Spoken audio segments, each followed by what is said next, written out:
सद्गुरु की भक्ति में बहुत शांति है और बहुत सुख है। भक्ति का मतलब होता है सेवा करना। जो सेवा करते हैं उसी को नेवा भी मिलता है। जो जैसा फसल बोते हैं वो वैसा ही फसल काटते हैं। इसलिए संत कहते हैं भक्ति विहीन जीवन जिस मनुष्य का है वह जीवन पशु के समान है। माँ सबरी भक्ति किया तो तर गई, माँ मेरा भक्ति करती है तो तर गई। भक्ति कई प्रकार के होते हैं। माँ की सेवा, पिता की सेवा, पति की सेवा, समाज की सेवा, राष्ट्र की सेवा, ये बहुत बड़ी भक्ति है। जो अपने जीवन को भक्ति से जोड़ करके रखते हैं वह अनेक प्रकार के सुख शांति को प्राप्त कर लेते हैं। और भक्ति से ही शक्ति की प्राप्ति होती है। संत कहते हैं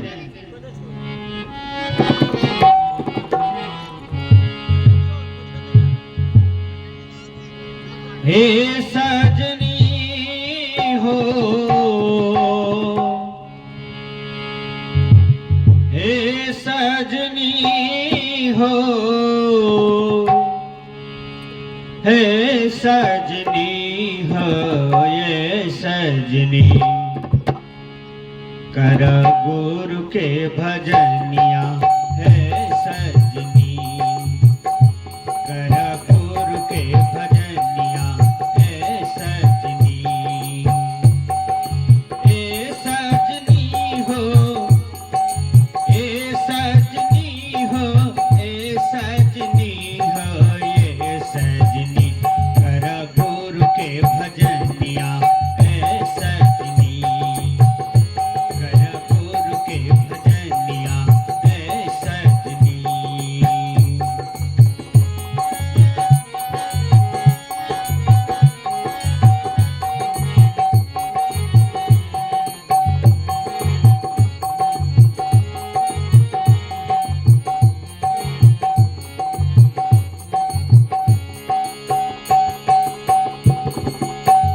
यह तन छियै रामा माटी के बर्तन माँ। कहते हैं भक्ति करो नहीं तो जीवन में कुछ नहीं पाओगे। क्योंकि संसार में तुम आए हो तो खाली आए हो और जाने के काल में तुम्हारा हाथ खाली ही हो जाएगा। भक्ति एक ऐसा चीज है जो जीव का साथ ही जाता है। एक सुंदर संस्कार है अवनी तल पर भक्ति मार्ग। बड़े बड़े दार्शनिक, बड़े बड़े रिसर्चर, बड़े बड़े संत, बड़े बड़े महापुरुष सबने अपने जीवन को संसार के अनुभव करते हुए और सबने यही दर्शाया कि भक्ति मार्ग ही श्रेष्ठ है। इसलिए सबके जीवन में भक्ति हो और भक्ति भावना से उत्प्रेरित हो। संत कहते हैं यह तन छियै रामा माटी के बर्तन माँ।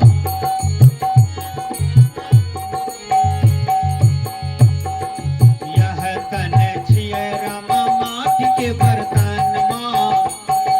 यह तन छियै रामा माटी के बर्तन माँ।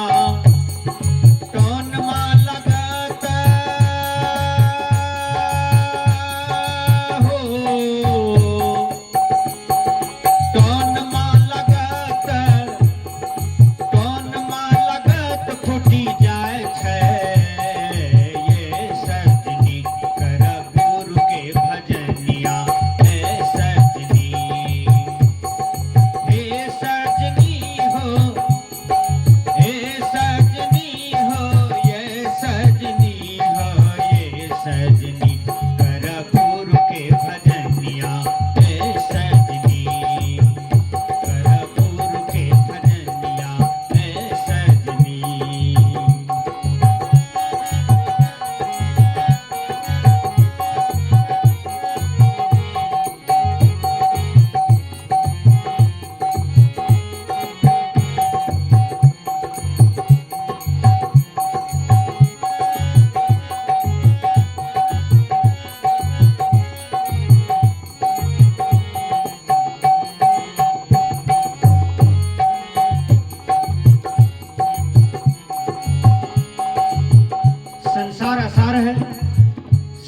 विनाशी है, सब कुछ नश्वर है, सब धीरे धीरे छोड़ करके जा रहा है। संत यह ज्ञान को लखाते हुए कहते हैं तुम्हारे शरीर भी कांचे मिट्टी का बर्तन के तरह है।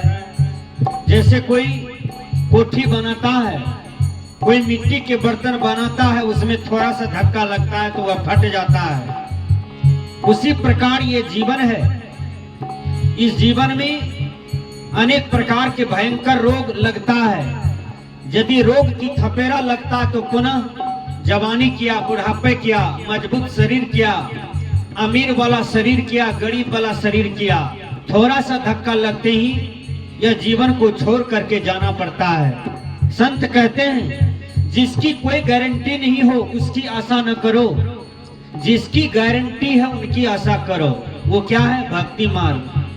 भक्ति है जीव का, जीव जहां भी जाता है उसके पीछे उसका संस्कार लगा रहता है। गुरुवर कबीर कहते हैं भक्ति बीज बिन से नहीं, ज्यों जुग जाए अनंत, ऊंच नीच घर जन्मी फिर संत का संत। जो भक्ति करते हैं वह बीज का विनाश नहीं होता है, वह बीज जीव के पीछे संस्कार लगा रहता है। जैसे माँ के पीछे बच्चा जाता है, जैसे गाय के पीछे बछड़ा चलता है, उसी प्रकार जीव के पीछे भक्ति मार्ग लगा रहता है। भक्ति के बल से ही कोई अमीर घर में जन्म लेता है, कोई राष्ट्रपति का बेटा बनता है, कोई प्रधानमंत्री का बेटा बनता है।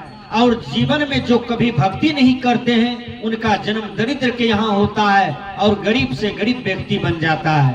संत कहते हैं ऊंच नीच घर जन्मी फिर संत का संत। ऊंचा नीचा घर में जन्म होगा ये जीव का, लेकिन भक्ति मार्ग उसके पीछे लगा ही रहेगा।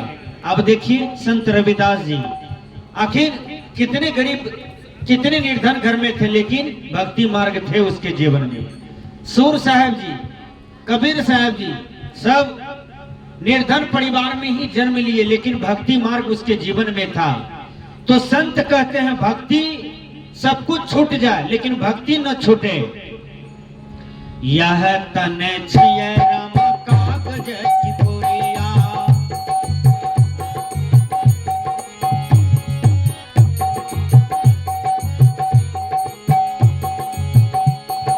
यह तन छिए राम कागज की पुरिया, यह तन छिए राम कागज की पुरिया। बूंद परत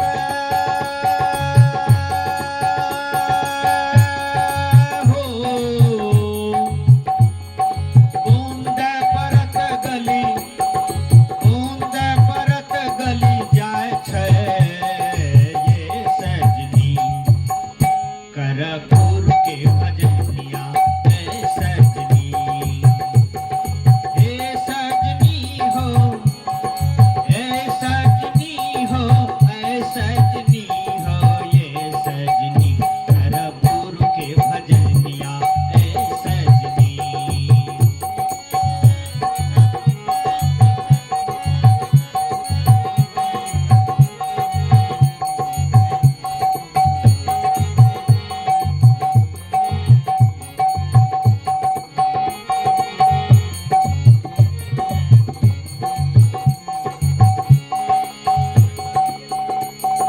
यह तन छिए रामा सुख लील करिया।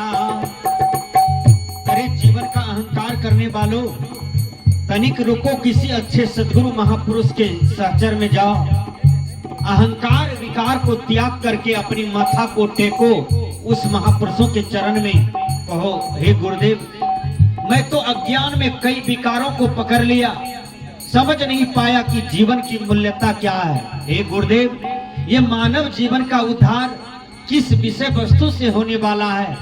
तो सदगुरु तो जीव पर कृपक होता है न, जीव का दयालु होता है न, जीव का रक्षक होता न है।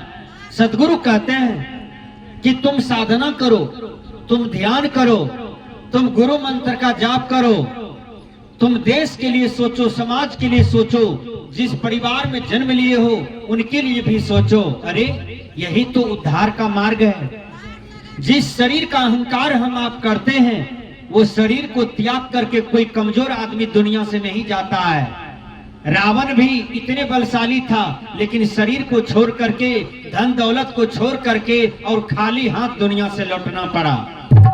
दुनिया का बहुत बड़ा बादशाह सिकंदर, जिन्होंने पूरी दुनिया को जीत लिया था, लेकिन मरने के काल में फूटी कौड़ी भी साथ में नहीं गया। कहा जाता है इतने बड़े बलशाली दुर्योधन, जिसके पास कौन सी अस्त्र नहीं, कौन सा शस्त्र नहीं, कौन बड़ा बड़ा वीर धनुषधारी उसके पास नहीं था, लेकिन दुर्योधन जब मरने लगा तो उसके साथ में एक चावल का दाना भी नहीं था, एक धान का कण भी नहीं था उसके साथ में, और दुनिया से अकेले चला गया। इसलिए शरीर धन दौलत का अहंकार करने वाले को सोचना चाहिए कि शरीर मिला है। जैसे नदी में नाव सहारा होता है, पार करने की एक गति है, एक साधन है, उसी प्रकार ये संसार में मुक्ति का साधन शरीर इस जीवन को माना जाता है। लेकिन जिस जीवन को हम लोग पाए हैं, ये जीवन की बहुत मूल्यता है। ऐसा जीवन किसी भी प्राणी का नहीं है। यदि कोई आदमी किसी कुत्ता को मार देता है तो उस पर केस नहीं होता है। कोई मैना पक्षी को मार दीजिए तो कोई केस लेने वाला नहीं है। कोई कीड़ा पिल्लू को मार दीजिए तो कोई केस लेने वाला नहीं है। लेकिन आपके देह में कोई एक ब्लेड का खरोच लगा दे तो देखिए आपका जीवन का इतना मूल्यांकन है कि तुरंत केस हो जाता है। इसलिए संत कहते हैं, यह तन छियै राम सुख लील करिया,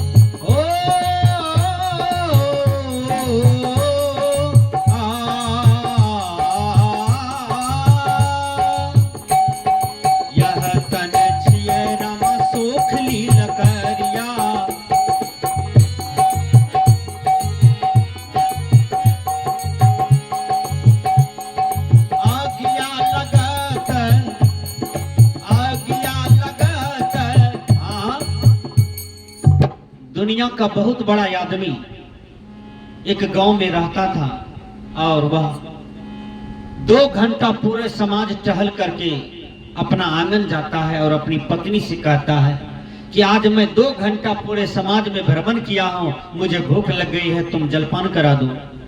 उसकी पत्नी उसे जलपान देता है, हाथ में कटोरा चम्मच दिया और आगे में पानी दिया। वो आदमी सोचा पहले पानी पी लेता हूं, उसके बाद मैं खाऊंगा। पानी पी रहा था, उसके बाद उसके हाथ से कटोरा और चम्मच दोनों गिर गया और कुर्सी पर उसका मुड़ा जो है वह ऐसे हो गया। उसकी पत्नी आती है, कहती है आपको नींद लग गई, आप खाइए ना। पत्नी बार बार टॉर्चर करती है, लेकिन वो आदमी उसमें रहे तब ना उसका प्राण निकल गया। अब सोच सकते हैं कि जो आदमी पूरा समाज भ्रमण करके आया, स्वस्थ था, वो आदमी जलपान भी नहीं कर पाया, नाश्ता भी नहीं कर पाया और शरीर त्याग करके वो चले गए। विचार कर सकते हैं। और हम लोग मोच पेलते रहते हैं कि हमको तो 100 बरस 200 बरस 150 बरस इटहरिये में रहना है और यहाँ मेरा सब कुछ है। लेकिन विचार कीजिए, 200 बरस वाला आदमी का हड्डी भी खोद करके कहीं निकालिए तो नहीं मिलेगा, वो सब सर पच गया, धाड़ में सब मिट्टी में मिल गया। उसी दुर्दशा में हर प्राणी चला जाता है। लेकिन यहाँ प्रधानता है भक्ति का, इसलिए भक्ति से अपने जीवन को जोड़ करके रखना चाहिए। ये जीव के साथ एक भक्ति जाता है और कुछ नहीं जाता है। संत कहते हैं, यह तन छियै रमा सुख लील करिया,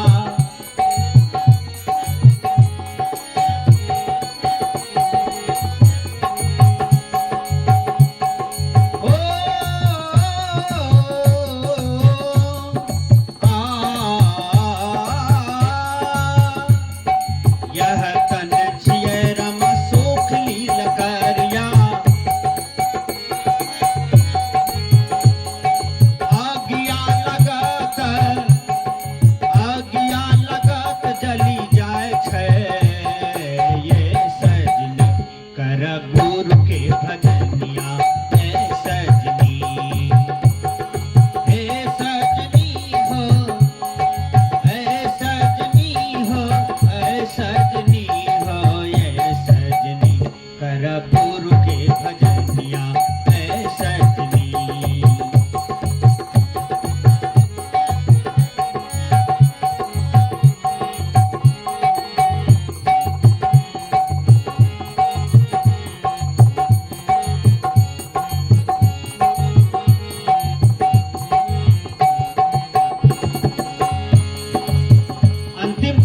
कड़ी है भजन का। सदगुरु कबीर देव समझाते हैं, हे मानव, जैसे मकई खेत में ठठरी है, ठठरी जब सूख जाता है तो उसमें आग लगा देता है, तो सभी ठठरी का राख आधा किलो 1 पौवा होता है ना। उसी प्रकार ये शरीर में जब भयंकर बीमारी लग जाता है तो देखिएगा, सुंदर सुंदर शरीर वाले, सुंदर सुंदर लड़का, सुंदर सुंदर लड़की मकई की ठठरी की तरह हो जाता है। बड़े बड़े अमीर आदमी को जब शरीर में बीमारी लगता है तो सूख करके मकई की ठठरी की तरह हो जाता है, और काया छूट गया तो उसके देह में आग लगाया तो 100 ग्राम 150 ग्राम का राख हो जाता है। विचार कीजिए। इसलिए कहते हैं कि अरे तन की सुंदरता को निहारने वालों, तन को सुंदर कहने वालों, इस तन पर दिन रात आशिक भूलने वालों, तनिक ये तन की मजा को तो देखो, जैसे मकई की ठठरी है उसी प्रकार तुम्हारे शरीर है। इसलिए यह शरीर को सजाओ नहीं, तुम अपनी भक्ति मार्ग को सजा लो। गुरुवर कबीर कहते हैं, यह तन छिए न माधुर्य के धरोबा,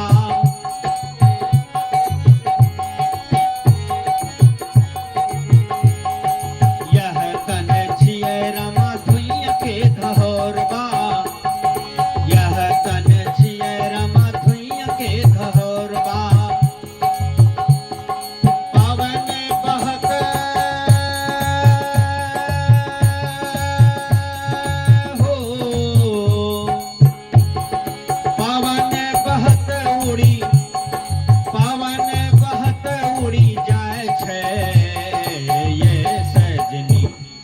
गुरु के भजनिया ऐ सजनी, ऐ सजनी हो, ऐ सजनी हो, ऐ सजनी हो, ये सजनी कर गुरु के भजनिया ऐ सजनी, कर गुरु के भजनिया ऐ सजनी, ऐ सजनी, ऐ सजनी, ऐ सजनी। बोले सदगुरुदेव की